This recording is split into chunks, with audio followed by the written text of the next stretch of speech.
Assalamualaikum warahmatullahi wabarakatuh. Kami dari kelompok 3 dari mata kuliah Teknologi Perfilman Aren akan menjelaskan diskusi kami mengenai karakteristik botani dan manajemen kultur teknis tanaman aren. Selanjutnya itu kami akan memperkenalkan anggota kelompok. Yang pertama ada Adela Marsha dengan NIM 1038. Selanjutnya ada Marifatul Khairiyah dengan NIM 1039. Selanjutnya ada saya sendiri, Muhammad Biwanu Nugraha dengan NIM 1042. Lalu ada Putri Fitria Hairasni dengan NIM 1043. Lalu ada Zakiyah Putri Ramadhani dengan NIM 1044. Lalu ada Zaini Maidi Arifdal dengan NIM 1047. Lalu ada Dafa Khalif Rizkullah dengan NIM 1048. Lalu ada Zidni Ilman Nafian dengan NIM 1050. Materi pertama yang akan disampaikan oleh rekan saya Marifatul mengenai karakteristik morfologi dan siklus hidup tanaman aren. Kepada Marifatul, dipersilakan. Baik, saya akan menjelaskan materi pertama. Pertama ada pendahuluan. Nah, pendahuluan ini yaitu ada terisi tanaman aren itu merupakan tanaman yang bernilai ekonominya tinggi karena hampir seluruh bagian pada tanaman aren itu dia bermanfaat. Namun budidaya aren tuh menghadapi tantangan seperti dormansi benihnya tuh terlalu lama, pertumbuhan yang lambat, serta sifat hapak santik yang menyebabkan tanamannya hanya berbunga satu kali sebelum mati. Next. Nah, di sini saya akan menjelaskan juga tentang karakteristik morfologi dan siklus hidup tanaman. Nah, pada tanaman aren itu karakteristik morfologinya itu pertama ada batang. Nah, di aren itu batangnya itu tegak, silindris, dan tidak bercabang. Berbentuk serabut hitam atau aren ini memiliki ijuk yang biasanya disebut dengan ijuk. Tingginya itu mencapai 15 sampai 25 meter. Yang kedua ada sistem perakarannya. Nah, sistem perakaran pada tanaman aren ini yaitu sistem serabut kuat dan menyebar luas. Yang kedua menopang batang dan menyerap air serta unsur hara yang banyak. Yang ketiga membantu mencegah erosi pada lahan yang miring. Next. Nah, adapun morfologi daunnya, daun pada tanaman aren ini dia majemuk atau menyirip berukuran besar. Panjang daunnya itu sekitar 5 sampai 8 meter. Tajuknya itu rimbun dengan susunan spiral. Nah, bunga dan perbungaan pada tanaman aren. Bunga berbentuk tandan atau manggar, bersifat monoseus atau jantan dan betinanya itu pada satu pohon.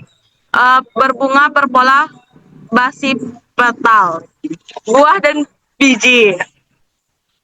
Buahnya itu bulat atau lonjong berdiameter 4 sampai 7 cm. Memiliki 2 sampai 3 biji, berkulit keras, mengalami dormansi fisik yang cukup lama. Next. Adapun siklus hidupnya tanaman aren itu yang pertama ada fase vegetatif. Nah, pada fase vegetatif ini tanaman aren itu hanya fokus pada pembentukan akar, batang, dan daun. Nah, setelah itu barulah tanaman aren ini berlangsung sekitar 8 sampai 15 tahun. Itu dia baru pertumbuhan awal relatif lambat.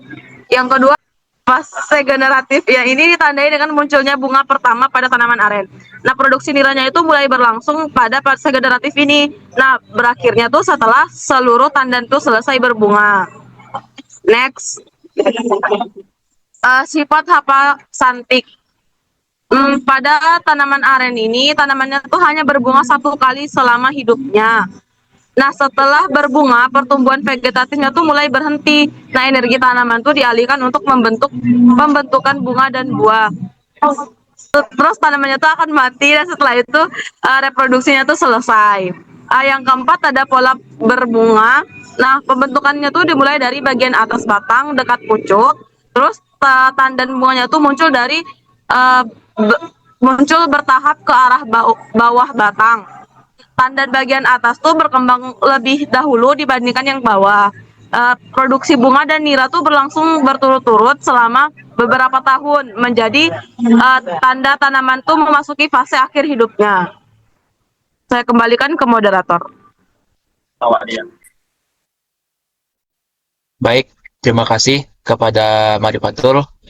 Materi selanjutnya tentang persiapan lahan dan penentuan jarak tanam yang akan disampaikan oleh Zidni. Kepada Zidni dipersilahkan. Baik, saya akan menjelaskan tentang persiapan lahan dan jarak tanam. Pertama itu persiapan lahan tanaman aren. Yang pertama pemilihan lokasi tanam. Yang awal itu aren itu dipengaruhi oleh pertumbuhan produktivitas tanaman di masa depan. Tanaman aren dapat tumbuh dengan baik dengan curah hujan 1.200 sampai 300 per tahun. Suhu lingkungan itu 20 sampai 25 Celcius. Berada pada ketinggian 0 sampai 1.400 meter di atas permukaan laut. Aren lebih cocok ditanam pada tanah yang subur, gembur, kaya bahan organik, dan sistem drainase yang baik agar akar dapat berkembang secara optimal. Selain itu, tanaman aren cukup toleran terhadap lahan miring atau perbukitan karena memiliki sistem perakaran yang kuat sehingga mampu membantu menahan erosi tanah. Oleh sebab itu, tanaman aren sering dimanfaatkan dalam konservasi lahan dan penghijauan daerah pembukitan. Next. Yang kedua itu pembersihan lahan. Pembersihan lahan dilakukan sebelum penanaman dengan pembersihan gulma, semak, belukar, rumput liar, ranting kayu, tanaman pengganggu lainnya. Nah, kegiatan ini bertujuan untuk mengurangi persaingan dalam memperoleh unsur hara, air, dan cahaya matahari sehingga bibit aren dapat tumbuh lebih baik. Pada budidaya aren, pembersihan lahan biasanya dilakukan secara selektif atau tidak secara total agar vegetasi alami tertentu tetap dipertahankan untuk menjaga kelembapan tanah dan mengurangi risiko erosi. Selain itu, pembersihan lahan juga membantu mengurangi tempat berkembangnya hama dan penyakit tanaman. Yang ketiga itu pengolahan tanah. Pengolahan tanah dilakukan secara mencangkul atau membajak tanah agar kondisi tanah menjadi gembur dan memiliki aerasi yang baik. Pada lahan padat atau keras, pengolahan tanah sangat diperlukan karena akar tanaman aren berbentuk ruang yang cukup untuk berkembang. Selain itu, pengolahan tanah juga bertujuan memperbaiki struktur tanah dan meningkatkan kemampuan tanah dalam menyiapkan air. Next. Yang keempat itu pembuatan lubang tanam. Lubang tanam itu yang bibit itu sekitar 50 kali 50 kali 50 atau 60 kali 60 kali 60. Lubang tanam biasanya dibuat 2 sampai 4 minggu sebelum penanaman agar tanah memperoleh cukup sinar matahari dan organisme penyebab penyakit di dalam tanah dapat berkurang. Tanah di bagian atas dipisah dari tanah bagian bawah karena lapisan atau lebih subur banyak mengandungan bahan organik sebelum digunakan kembali. Tanah dicampur dengan pupuk kandang atau kompos untuk meningkatkan kesuburan tanah. Pembuatan lubang tanam yang baik akan membantu bibit aren beradaptasi lebih cepat untuk dipindahkan ke lahan. Next. Kelima, pemupukan dasar. Pemupukan dasar dilakukan sebelum penanaman dengan menggunakan pupuk organik seperti pupuk kandang atau kompos.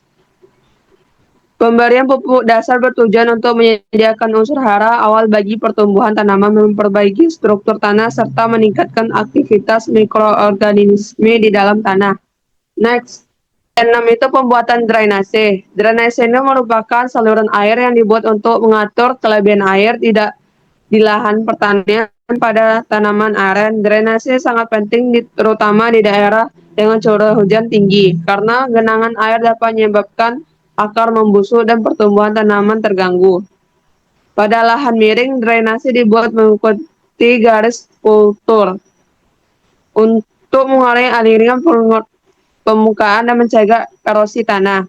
Sistem drainase yang sangat baik dapat menjaga kelembapan tanah tetap stabil dan membantu pertumbuhan tanaman menjadi lebih baik.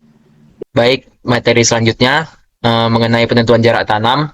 Yang pertama itu pengertian jarak tanam. Jarak tanam adalah pengaturan posisi antar tanaman dalam suatu lahan budidaya agar setiap tanaman memperoleh ruang tumbuh yang cukup. Pengaturan jarak tanam sangat penting karena berpengaruh terhadap penyerangan cahaya matahari, unsur hara, air, dan sirkulasi udara di sekitar tanaman. Jarak tanam yang tepat dapat meningkatkan pertumbuhan tanaman aren dan juga membantu menghasilkan produksi nira maupun buah yang lebih optimal. Next. Yang kedua itu sistem jarak tanam monokultur. Yang pertama ada pola segi 4. Nah, pada sistem segi 4, tanaman aren ditanam dengan jarak yang sama pada setiap sisi. Misalnya 8 x 8 meter atau 9 x 9 meter. Sistem ini paling sering digunakan karena lebih mudah diterapkan dalam kegiatan pemeliharaan, pemupukan, dan juga panen. Keuntungan pola segi 4 dapat memudahkan pengaturan tanaman, jalur perawatan lebih rapi, dan juga mempermudah pengendalian gulma. Kelemahannya, penyebaran cahaya matahari kurang merata dibanding pola segitiga. Yang kedua itu ada pola segitiga. Pada pola segitiga, tanaman disusun membentuk segitiga sama sisi dengan jarak sekitar 9 x 9 meter. Sistem ini membuat penyebaran tanaman lebih merata, sehingga setiap tanaman memperoleh cahaya matahari lebih optimal. Keuntungan pola segitiga yaitu pemanfaatan lahan lebih efisien, lalu penyerapan cahaya matahari lebih baik, dan juga pertumbuhan tajuk lebih merata. Namun, pola ini membutuhkan pengukuran yang lebih teliti saat penanaman. Next. Yang ketiga itu ada sistem polikultur. Pada sistem polikultur, jarak tanam aren umumnya dibuat lebih lebar, yaitu sekitar 10 x 10 meter hingga 12 x 12 meter, agar tanaman utama dan tanaman pendamping memiliki ruang tumbuh yang cukup. Pengaturan jarak tanam disesuaikan dengan jenis tanaman yang ditanam di antara barisan aren. Keuntungan sistem polikultur, yang pertama itu pemanfaatan lahan lebih efisien, lalu menambah sumber pendapatan petani dari berbagai komoditas, serta membantu menjaga kesuburan tanah dan keseimbangan ekosistem, dan dapat mengurangi serangan hama dan penyakit yang biasanya lebih tinggi pada sistem monokultur. Kelemahan sistem ini, pengolahan tanaman lebih kompleks, dan persaingan unsur hara, air, dan cahaya dapat terjadi jika jarak tanam tidak teratur dengan baik. Yang keempat itu ada sistem agroforestry. Tanaman aren sering dibudidayakan dengan sistem agroforestry, yaitu ditanam bersama tanaman lain seperti kopi, kakao, pisang, atau tanaman kehutanan lainnya. Pada sistem ini digunakan jarak tanam yang lebar, misalnya 10 x 10 meter atau 12 x 12 meter. Tujuannya untuk memberikan ruang bagi tanaman selah, lalu menambah pendapatan petani, dan menjaga kesuburan tanah, serta mengurangi resiko erosi dan juga kerusakan lingkungan. Tanaman aren sangat cocok dikembangkan pada sistem agroforestry karena mampu tumbuh pada kondisi setengah naungan dan memiliki daya adaptasi tinggi terhadap lingkungannya. Next. Faktor yang mempengaruhi jarak tanam, yang pertama itu ada faktor tanah. Pada tanah subur, tanaman aren dapat tumbuh lebih besar, sehingga membutuhkan jarak tanam yang lebih lebar agar tidak terjadi persaingan unsur hara. Yang kedua itu ada kondisi topografi. Pada lahan miring, memerlukan pengaturan jarak tanam mengikuti kontur tanah untuk mengurangi erosi dan juga menjaga kestabilan lahan. Lanjut. Yang ketiga itu ada sistem budidaya. Sistem budidaya monokultur biasanya menggunakan jarak tanam lebih rapat dibanding sistem agroforestry karena tidak ada tanaman selah. Lalu ada intensitas cahaya matahari. Jarak tanam yang terlalu rapat dapat menyebabkan tanaman saling menaungi sehingga pertumbuhan menjadi kurang optimal. Bisa dilihat di sini ada beberapa tabel yang sudah dijelaskan sebelumnya antara sistem budidaya monokultur dengan sistem budidaya agroforestry.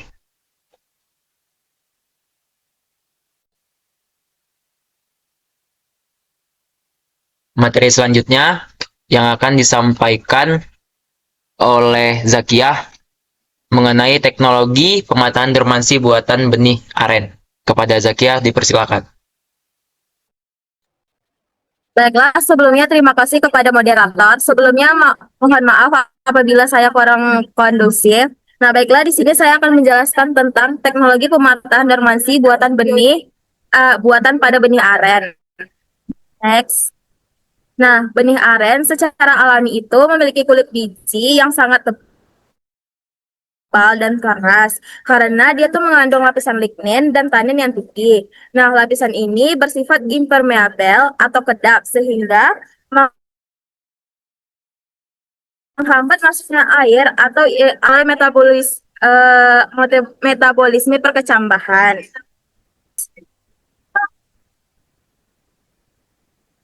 Sependek pengetahuan saya, ada beberapa teknik dalam pematahan dormansi itu. Yang pertama bisa dengan sklarifikasi, yaitu bisa dengan pengamplasan. Nah, selanjutnya itu bisa dengan kimia. Bisa dengan kimia. Putri, tolong ya sebelumnya. Nah, yang kimia itu bisa dengan menggunakan larutan H2SO4. Nah, perendaman dalam asam sulfat pekat atau dengan H2SO4 ini berfungsi untuk mengikis atau mendegrasi lapisan lignin pada kulit biji tadi.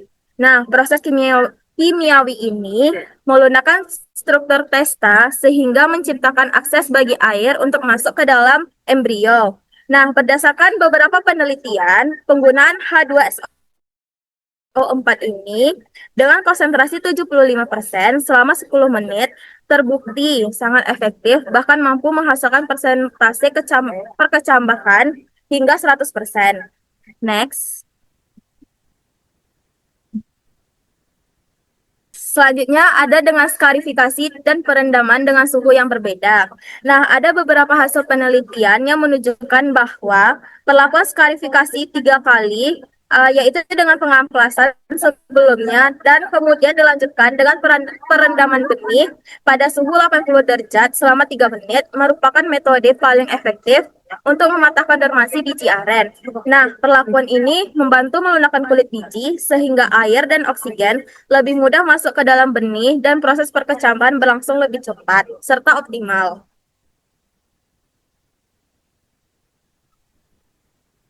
Nah, selanjutnya bisa menggunakan air panas dan tambahan giberelin 150 ppm.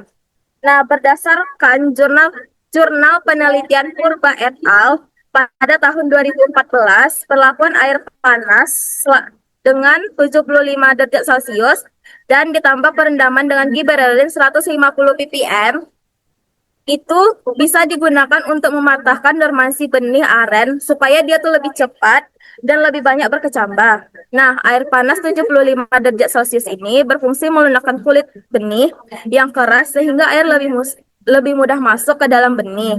Nah, setelah itu setelah selanjutnya benih direndam dalam larutan giberelin 150 ppm selama 24 jam untuk merangsang aktivitas hormon, pertumbuhan, dan mempercepat proses perkecambahan. Next spot. Nah, berikut hasil variabel penelitian perkecambahan benih aren.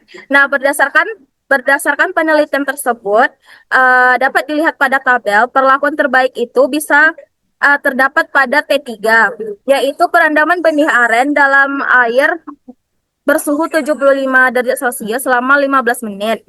Kemudian dilanjutkan dengan perendaman larutan giberelin 150 ppm selama 24 jam. Nah, perlakuan ini menghasilkan persentase kecambah tertinggi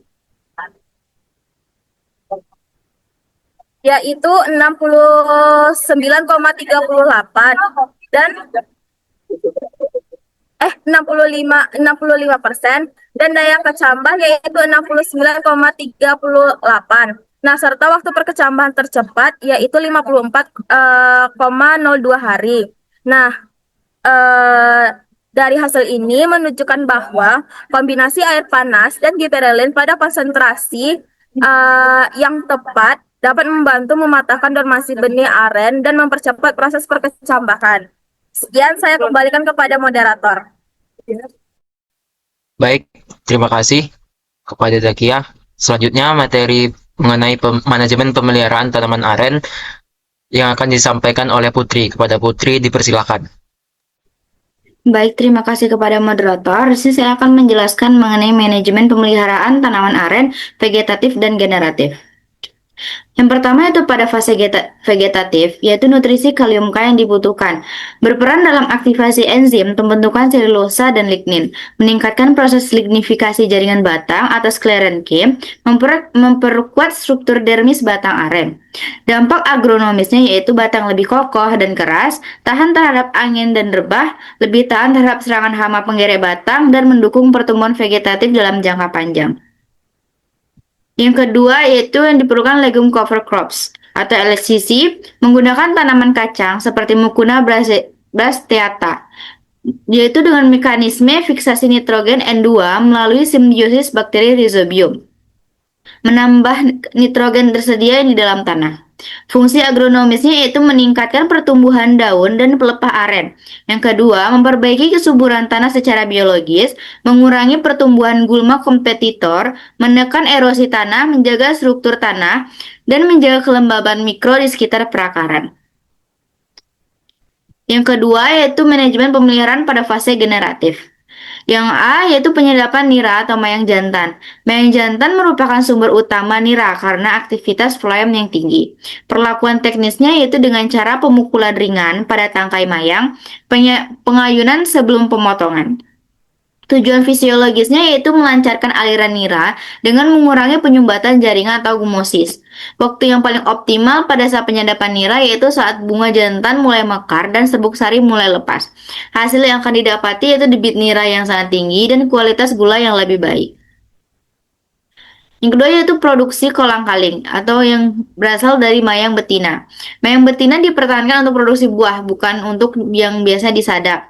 Prosesnya yaitu dari penyerbukan, pembentukan buah, serta perkembangan endosperma. Waktu panen yang bagus yaitu pada saat stadium setengah matang atau optimum fisiologis. Karakteristiknya yaitu dengan endosperma lunak, transparan, kandungan air dan karbohidrat tinggi. Jika pemanenan lambat, maka resiko yang didapati adanya endosperma mengeras, warna menjadi putih kapur, serta kualitas dari kolang-kaling itu sendiri menurun drastis. Selanjutnya yaitu adanya sagu aren, dilakukan pada fase sebelum pembungaan atau masa tebang.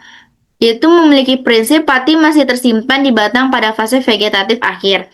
Saat generatif, pati diubah menjadi gula untuk bunga, dengan tujuan memaksimalkan rendeman pati yang terdapat pada tanaman aren.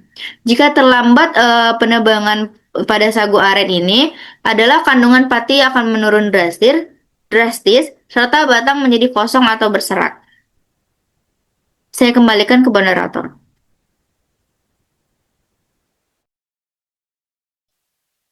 Baik, terima kasih kepada Putri. Selanjutnya, proses penyadapan dan pengolahan gula aren yang akan disampaikan oleh Adel dan juga Zaini. Kepada Adel dan Zaini dipersilakan. Baik, terima kasih kepada moderator. Di sini saya akan menjelaskan proses penyadapan aren. Next. Penyadapan nira aren. Penyadapan merupakan proses pengambilan nira dari bunga jantan tanaman aren. Nira adalah cairan manis yang mengandung sukrosa, glukosa, dan fruktosa yang nantinya diolah menjadi gula aren, gula semut, maupun sirup aren. Penyadapan dilakukan pada tandan bunga jantan yang sudah cukup tua tetapi belum mekar sempurna. Next. Yang kedua ada teknik stimulasi mekanisme sebelum penyadapan. Yang pertama yaitu pemukulan ritmis tangkai bunga jantan. Salah satu teknik tradisional yang umum dilakukan petani aren di Indonesia adalah stimulasi mekanis berupa pemukulan ritmis pada tangkai bunga jantan menggunakan palu kayu. Teknik ini dilakukan sebelum proses penyadapan dimulai. Tujuan pemukulan tersebut yaitu untuk melunakkan jaringan tangkai bunga, memperbaiki kelancaran pembuluh vaskular, merangsang keluarnya nira, meningkatkan volume nira, serta mencegah kerusakan tandan saat penyadapan berlangsung. Next. Pemukulan dilakukan secara perlahan dan teratur selama beberapa hari berturut-turut. Biasanya petani menggunakan alat sederhana seperti palu kayu, batang kayu kecil, atau potongan bambu. Pemukulan tidak boleh terlalu keras karena dapat merusak jaringan bunga dan menurunkan produksi nira. Setelah proses pemukulan selesai, tandan bunga diikat dan dilakukan pengayunan ringan agar aliran nira semakin lancar. Next. Selanjutnya yaitu tahapan penyadapan nira, aren. Berdasarkan penelitian, penyadapan tradisional aren di Indonesia meliputi pembersihan tongkol bunga, membersihkan kotoran dan serangga pada tandan bunga jantan. Pemukulan tongkol dilakukan beberapa hari sebelum penyadapan. Selanjutnya, penentuan bunga siap sadap. Bunga yang cukup tua dan menghasilkan aroma khas dipilih untuk disadap. Selanjutnya, penyayatan di ujung tongkol dan ujung tandan dipotong tipis menggunakan pisau tajam. Selanjutnya dilakukan pemasangan wadah penampung dengan menggunakan bambu atau jerigen untuk menampung nira tersebut. Baru dilakukan pembaruan sayatan yang dilakukan setiap pagi dan sore agar nira terus keluar. Next.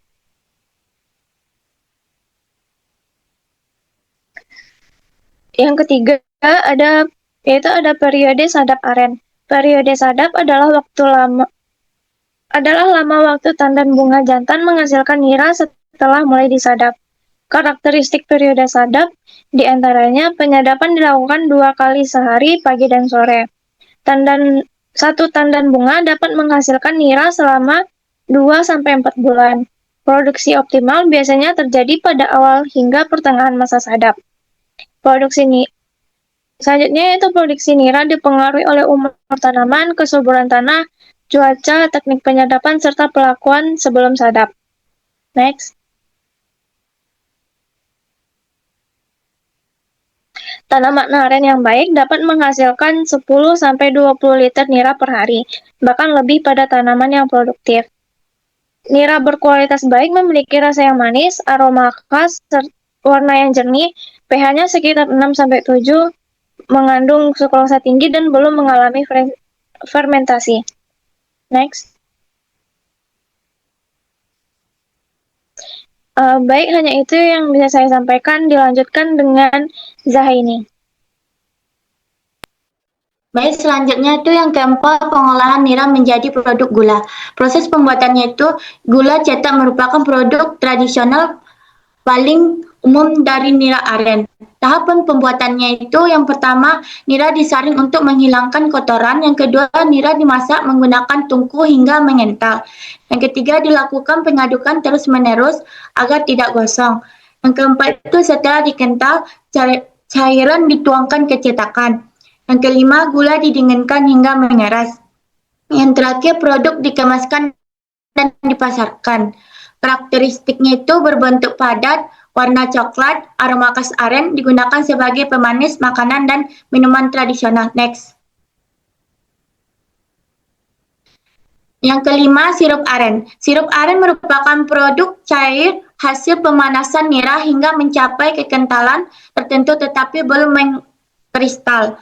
Tahapan pembuatannya itu penyaringan nira, pemasakan pada suhu tertentu, pengadukan selama pemanasan, pendinginan, dan pengemasan dalam botol steril. Lanjut. Next. Keunggulan sirup aren yaitu yang pertama, lebih praktis digunakan, yang kedua, umum disimpan lebih lama dibandingkan nira segar, yang ketiga, memiliki aroma khas, yang keempat, bernilai ekonomi tinggi, yang keempat, cocok sebagai pemanis alami minuman modern. Sirup aren saat ini banyak dikembangkan sebagai produk UMKM dan industri pangan sehat. Next. Yang keenam, gula semut aren adalah gula aren berbentuk kristal atau serbuk halus yang lebih praktis dibandingkan gula cetak. Proses pembuatan gula semut yang pertama itu nira disaring, lalu nira dipanaskan hingga kental, dilakukan pengadukan intensif sampai terbentuk kristal, lalu kristal dikeringkan, Gula diayakan agar ukurannya seragam dan dikemaskan dalam wadah kedap udara. Next. Penelitian mengenai teknologi kristalisator terbaru menunjukkan penggunaan alat kristalisator dapat yaitu mempercepatkan pembentukan kristal, meningkatkan mutu gula semut, menghasilkan kadar air lebih rendah, dan meningkatkan kualitas produk. Pada faktor pentingnya dalam produksi gula semut yaitu suhu pemasakan, pH nira, lama pengadukan, dan serta teknik penyaringan. Suhu pemasakan yang terlalu tinggi dapat menyebabkan warna terlalu gelap dan aroma gosong. Next. Yang ketujuh, diversifikasi produk hilir aren. Diversifikasi produk hilir merupakan upaya mengembangkan berbagai produk turunan dari nira aren agar memiliki nilai ekonomi lebih tinggi. Produk hilir aren meliputi gula cetak, gula semut, sirup aren, gula cair, minuman fermentasi, serta bahan baku industri pangan. Next.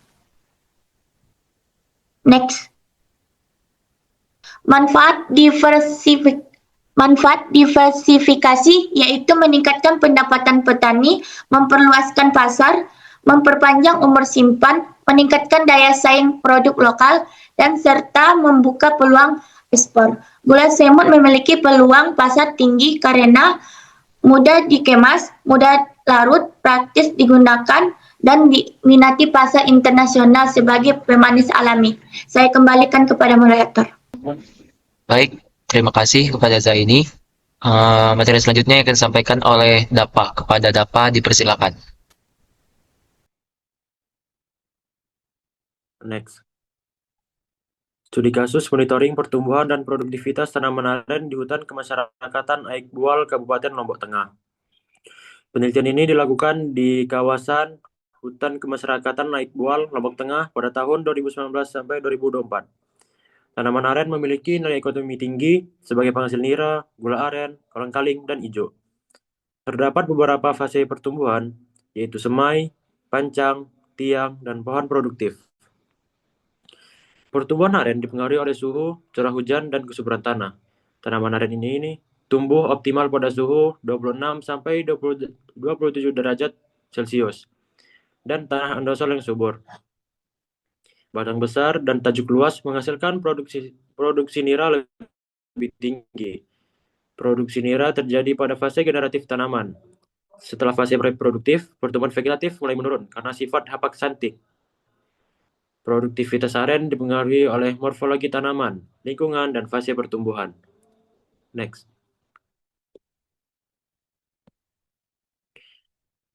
Studi kasus untuk pengelolaan kawasan lindung berdasarkan sistem agroforestry aren, zona rehabilitas tanaman nasional Meru Betiri. Berdasarkan studi kasus agroforestry, tanaman aren di kawasan Taman Nasional Meru Betiri persiapan lahan menjadi faktor penting dalam keberhasilan budidaya aren. Lahan yang digunakan disesuaikan dengan kondisi rehabilitas kawasan hutan, sehingga pengolahan lahan dilakukan secara terbatas tanpa merusak vegetasi yang masih ada. Tahapan yang dilakukan meliputi pemilihan lokasi yang sesuai, pembersihan lahan secara selektif, pembuatan lubang tanam, perbaikan kesuburan tanah dengan bahan organik, serta pengaturan drainase untuk mencegah genangan dan erosi. Pendekatan ini bertujuan untuk menjaga fungsi konservasi lahan, sekaligus mendukung pertumbuhan tanaman aren sebagai komoditas utama. Dalam sistem agroforestry tersebut, tanaman aren ditanam bersama tanaman lain seperti porang dan cabai Jawa, sehingga memerlukan jarak tanam yang lebih lebar dibandingkan sistem monokultur. Pengaturan jarak tanam dilakukan agar setiap tanaman memperoleh ruang tumbuh, cahaya matahari, air, dan unsur hara yang cukup tanpa menimbulkan persaingan yang berlebihan. Selain meningkatkan produktivitas lahan, pengaturan jarak tanam yang tepat juga membantu mengurangi risiko erosi, mempertahankan kesuburan tanah, serta memberikan manfaat ekonomi yang lebih beragam bagi masyarakat sekitar. Hasil penelitian menunjukkan bahwa sistem agroforestry aren dapat menjadi strategi yang menguntungkan baik dari aspek konservasi lingkungan maupun peningkatan kesejahteraan masyarakat. Next. Studi kasus proses penyadapan dan pengelolaan gula aren. Masyarakat Kampung Namro memanfaatkan pohon aren sebagai sumber pendapatan melalui penyadapan nira dan pembuatan gula aren. Penyadapan dilakukan secara tradisional menggunakan alat sederhana seperti parang, pisau, dan bambu. Sebelum disadap, tongkol bunga jantan dibersihkan dan dipukul perlahan untuk merangsang keluarnya air nira. Penyadapan dilakukan 2 kali sehari, yaitu pagi dan sore hari. Nira yang diperoleh sekitar 20 liter per hari dan harus segera diolah agar tidak mengalami masa fermentasi. Nira dimasak hingga mengental lalu dicetak menjadi gula aren. Usaha gula aren memberikan keuntungan dan layak untuk dikembangkan. Selain bernilai ekonomi, pohon aren juga bermanfaat menjaga lingkungan dan mencegah erosi. Next.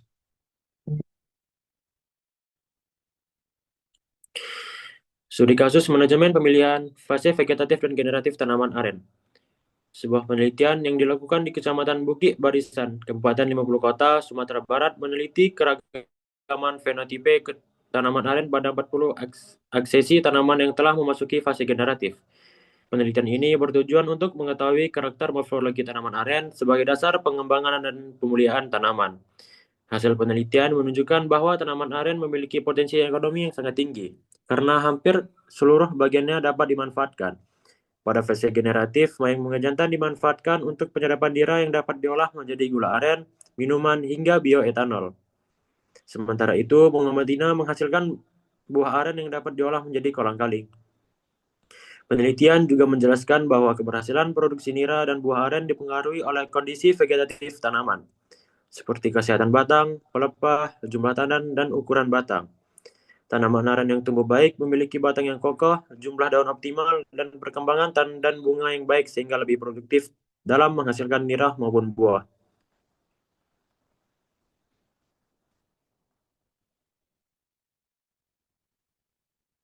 Studi kasus manajemen pemeliharaan fase vegetatif dan generatif pada tanaman aren. Selain itu, tanaman aren diketahui memiliki kemampuan adaptasi tinggi dan cocok dikembangkan pada lahan marginal.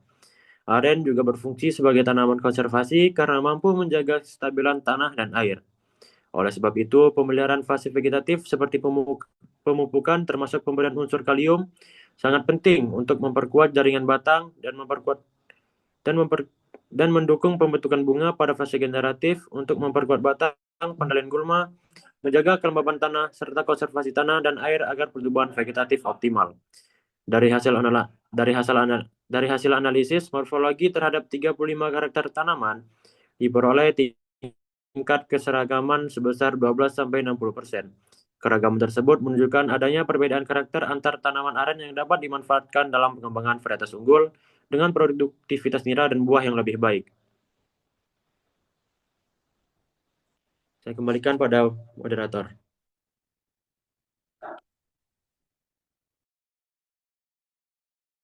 Baik, terima kasih kepada Dapa. Adapun kesimpulan dari materi kami, yaitu tanaman aren merupakan tanaman perkebunan yang memiliki nilai ekonomi yang tinggi dan juga ramah lingkungan, karena hampir seluruh bagian tanaman dapat dimanfaatkan, seperti dari nira, gula aren, kolang-kaling, ijuk, dan batang. Tanaman ini memiliki karakteristik morfologi dan siklus hidup yang khas, sehingga memerlukan pengelolaan budidaya yang tepat mulai dari persiapan lahan, pematahan dormansi benih, pemeliharaan fase vegetatif dan juga generatif, hingga proses penyadapan dan juga pengolahan hasil. Penerapan teknik budidaya yang baik seperti penggunaan pupuk, sanitasi kebun, sistem agroforestry, serta teknik penyadapan yang benar dapat meningkatkan produktivitas dan juga kualitas hasil aren. Selain itu, diversifikasi produk olahan seperti gula cetak, gula semut, dan sirup aren mampu meningkatkan nilai tambah dan juga pendapatan petani. Dengan pengolahan yang berkelanjutan, tanaman aren memiliki potensi besar dalam mendukung perekonomian masyarakat sekaligus menjaga kelestarian lingkungan.